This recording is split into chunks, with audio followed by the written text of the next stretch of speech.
What's good, YouTube? It's your boy X back today with another video. In today's video, I just want to cover 5 reasons why your CPN is not working.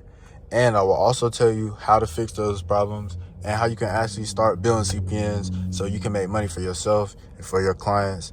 The first reason why your CPN isn't working is because you are not properly tri-merging it correctly. You have to do pre-qualification applications, so do as many as you can. And make sure that address is attached to all 3 credit reports. So make sure you only have 1 date of birth, 1 email address, 1 address, 1 phone number. Make sure to use the same information for every application so that your information will be the same across all 3 bureaus.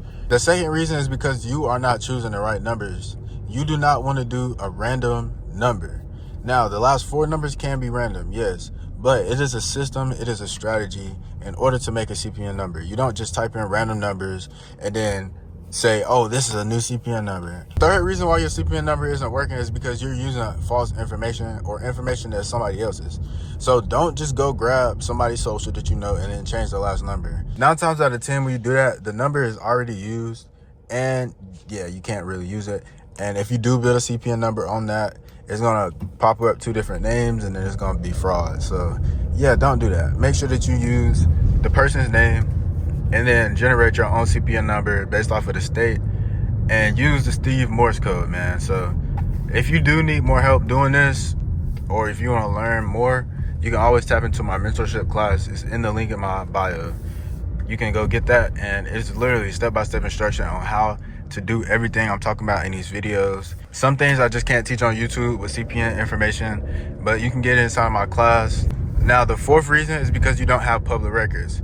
Once you do have your correct number and your CPN is tri-merged correctly, you have to add public records. If you do not add public records, your trade lines won't post.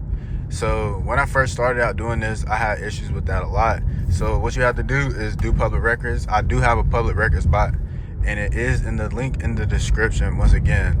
So if you don't want to do 1,000 public records by yourself, you can just purchase them and I'll do them for you with my bot.